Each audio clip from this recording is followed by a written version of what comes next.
Bueno, me corresponde hablar de síndrome antifosfolípido catastrófico. Básicamente es una parte del espectro del síndrome antifosfolípido que es rara pero letal. Se comporta básicamente, corresponde al menos del 1% de todos los pacientes que presentan síndrome de anticuerpo antifosfolípido, pero la tasa de mortalidad es muy alta. Debido a las características de la entidad como tal, entonces estudios en la población general son pocos y estudios en embarazo pues son aún más, pues no los encuentran en la literatura como tal. Hay análisis de los reportes de caso, como vamos a ver más adelante, y aparece en el 2000 el registro de síndrome de anticuerpo antifosfolípido catastrófico, que empieza a recoger el reporte de casos publicados y el reporte de casos nuevos diagnosticados para empezar como a profundizar un poquito más en el comportamiento de esta patología. Esta es la dirección electrónica para los que quieran acceder, ahí están los casos, está toda la información con respecto a variables demográficas, al comportamiento clínico y paraclínico que encuentran en ellos y el modo como se han manejado estos pacientes. Para la población no embarazada, el registro tiene este comportamiento demográfico. Es más frecuente en población femenina. La edad de inicio es alrededor de 37, más o menos 14 años. Se presenta como primario en el 46% de los casos y está asociado a otras enfermedades autoinmunes tipo lupus en un 40%. Siempre la característica es que existe un factor precipitante. Para la población no embarazada, el factor precipitante más comúnmente encontrado es la infección. Para nosotros, aparte de la infección, es el mismo parto, el mismo embarazo o puerperio el que precipita la aparición de la entidad. Y en un 46%, el SAF catastrófico es la primera manifestación de un síndrome antifosfolípido.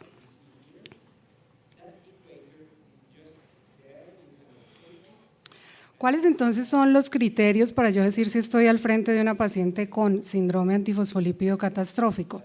Uno es que yo pueda demostrar que esa paciente tiene compromiso de 3 o más órganos, sistemas o tejidos y que el desarrollo de esas manifestaciones fue de forma simultánea y se produjo en menos de una semana. Adicionalmente hay que tener la confirmación histopatológica de la trombosis de pequeños vasos en al menos un órgano o tejido y para nosotros en obstetricia la placenta se convierte como en un órgano centinela porque es habitualmente uno de los tejidos que pues, frecuentemente enviamos a patología. Y adicionalmente la confirmación de la presencia de anticuerpos antifosfolípidos, sea anticardiolipinas o sea anticoagulante lúpico. Teniendo estos criterios, la probabilidad de yo tener síndrome antifosfolípido catastrófico puede ser definitiva si cumplo con los 4 criterios, pero empieza a haber un espectro y una variedad donde entra uno a definir si ese síndrome antifosfolípido catastrófico era probable o no. En esta diapositiva siguiente es lo que encuentra uno en la literatura sobre que si tengo uno o sumo uno, le quito otro, probablemente voy a estar ante un antifosfolípido catastrófico. Cuando yo leí esto por primera vez, me pareció enredado, era como una más B menos D, una cosa así, y encontré finalmente este flujograma que es mucho más preciso para uno poder identificar si está ante un antifosfolípido catastrófico definitivo o probable. ¿De qué se trata entonces? Se trata entonces de que usted evidencie el compromiso de los órganos, de que el desarrollo de las manifestaciones haya sido simultáneo y se desarrolle en menos de una semana y que usted pueda confirmar que esa paciente tiene o no los anticuerpos antifosfolípidos. Después de eso, usted mira si el paciente tiene 3 o más órganos o tiene 2 órganos comprometidos. Vamos entonces a este lado donde si hay 3 o más órganos y usted logra confirmar la oclusión de pequeños vasos en mínimo un tejido, definitivamente está ante un antifosfolípido catastrófico. Si usted no logra demostrar la oclusión histopatológica de vasos pequeños, eso es un antifosfolípido probable.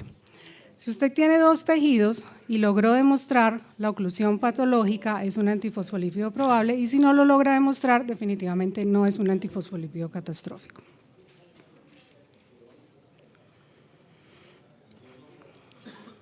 Un poquito de fisiopatología que básicamente tiene que ver con la relación de los anticuerpos y las células endoteliales.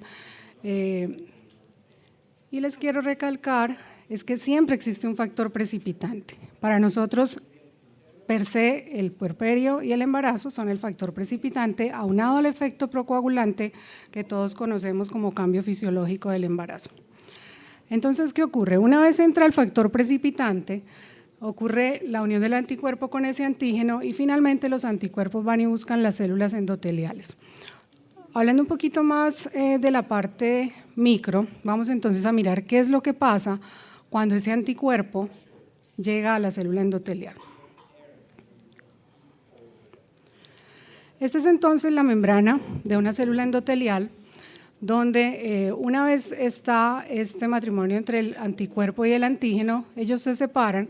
El anticuerpo va a un receptor donde habitualmente está pegada una molécula que se llama la anexina 5, que no sé si cuando el doctor Franco les mostró un dibujo de placenta, mostraba allí las moléculas anticoagulantes y procoagulantes, siendo la anexina 5 un anticoagulante placentario muy importante para evitar los eventos trombóticos y los infartos a nivel placentario.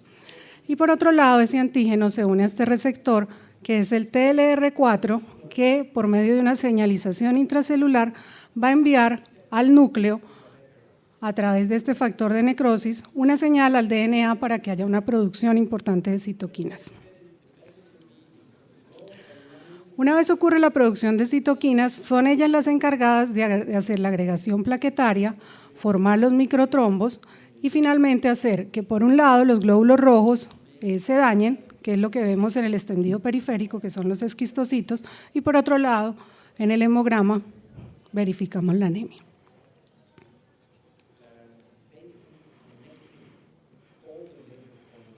Entonces, finalmente todo se traduce en una microtrombosis difusa, que es la que va a explicar por qué los cuadros son bizarros, son de un espectro amplio y dependiendo, la paciente se puede presentar con muchos problemas.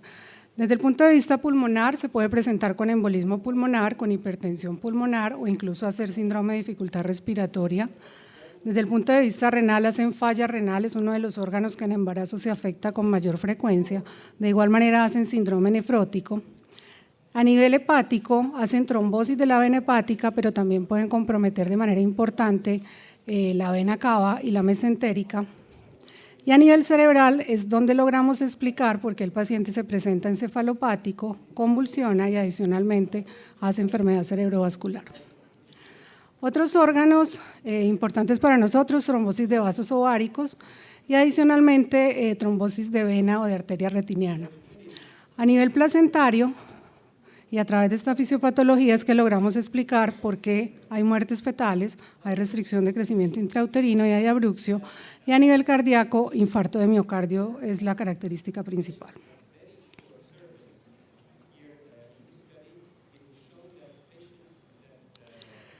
Entonces, ahora en el contexto como tal de la obstetricia, ¿qué es lo que se ha logrado?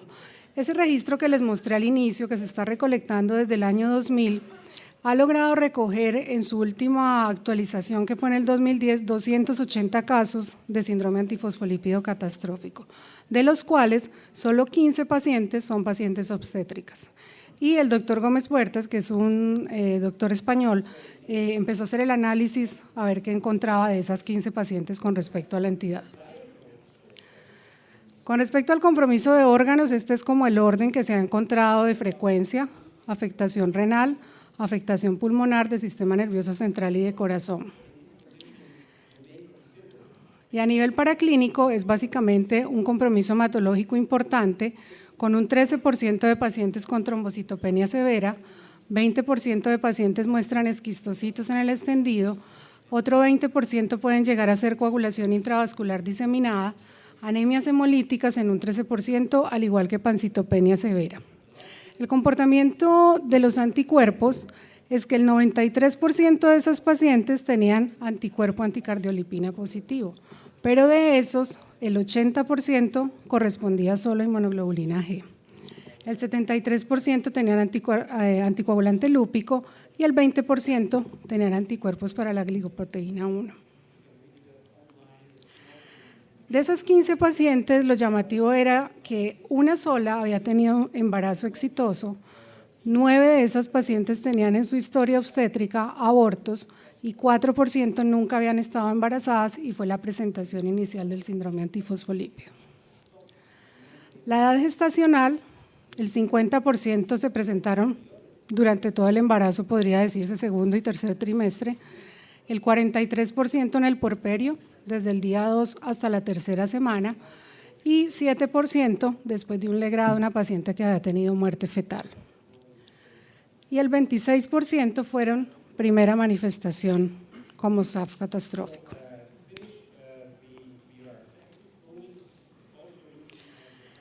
Esta es la comparación que establece la literatura con respecto al factor precipitante. Estos son los síndromes catastróficos relacionados con embarazo y puerperio y estos son los que tuvieron relación con algún otro factor precipitante.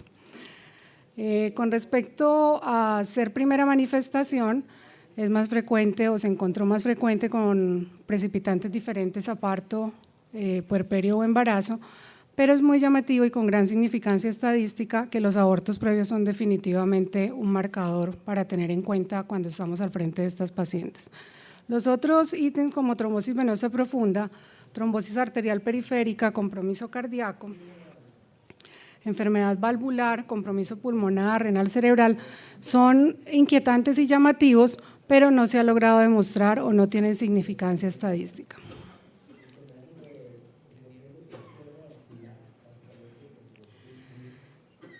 Esto es lo que tenemos con respecto a porcentajes. Tenemos que se encontró a nivel de patología, microangiopatía a nivel de miometrio en un 7% de las pacientes, infartos placentarios hasta en un 27% y que logra explicar muertes maternas en un 46% y muertes fetales hasta en un 54% y una asociación con GEL importante de alrededor del 53%. Con esto la recomendación actual es que uno debe considerar la posibilidad de un antifosfolípido catastrófico cuando tiene una paciente con HELP o con falla multiorgánica, no necesariamente en el contexto de un síndrome HELP, durante el embarazo y puerperio y especialmente aquella que se presenta con una historia obstétrica adversa. El diagnóstico diferencial es muy difícil, definitivamente el mecanismo trombótico, los blancos antigénicos son diferentes en cada una de las patologías, se compara con púrpura trombocitopénica trombótica, con trombocitopenia inducida por heparina, con coagulación intravascular diseminada y con trombofilias hereditarias. Entonces, desde ese punto de vista teórico, la diferencia pues está claramente establecida, pero cuando uno recibe el paciente, probablemente los cuadros son bizarros, probablemente muestran un poquito de cada cosa y ese es el problema con respecto a diagnóstico y con respecto a establecer un manejo en estas pacientes. Ya con respecto a tratamiento, existen tres modalidades. Una es la modalidad profiláctica, que es que una vez usted tenga en su cabeza que esa paciente tiene un antifosfolípido catastrófico o un antecedente de ese tipo, son pacientes de mucho cuidado y que ante la más mínima infección usted debe hacer un tratamiento precoz y certero. Que adicionalmente así vayan a ser sometidas a cirugías menores, deben recibir anticoagulación ideal con heparina no fraccionada y que si usted logra llevar un embarazo a término en el periparto, debe garantizar anticoagulación, es decir, preparto, atiende parto cesárea y posteriormente nuevamente anticoagulación. Y algunos recomiendan que estas pacientes deberían ir a casa con anticoagulación. Terapias no específicas, básicamente definidas por terapia de sostén. Son pacientes que generalmente se manejan en la unidad de cuidado intensivo, que requieren soporte hemodinámico y ventilatorio, entonces incluso hasta terapia de soporte renal y básicamente a eso se refieren las terapias no específicas. Y por último, las terapias específicas, básicamente la piedra angular es la anticoagulación, teniendo además en cuenta los esteroides, la inmunoglobulina y los recambios plasmáticos. En este flujograma es más o menos lo que pretendería uno hacer cuando tiene la sospecha clínica de un SAF catastrófico. Básicamente trate la causa, si no la trata probablemente el cuadro se va a perpetuar y la paciente va a evolucionar tórpidamente. Si es una condición que no amenaza la vida, en términos generales sería suficiente con anticoagulación efectiva endovenosa y con esteroides a altas dosis. Si el paciente no mejora, definitivamente pasaría a esta columna, donde aparte de la anticoagulación y los esteroides, tendría cabida la inmunoglobulina a dosis de 0.4 gramos kilo día, y si no hay mejoría clínica, empieza a haber otra cantidad de medicamentos citotóxicos tipo ciclofosfamida en el escenario de pacientes que hacen brotes de lupus, rituximab en pacientes con trombocitopenia refractaria al manejo y fibrinolíticos en el contexto de pacientes con eventos tromboembólicos y trombosis arterial.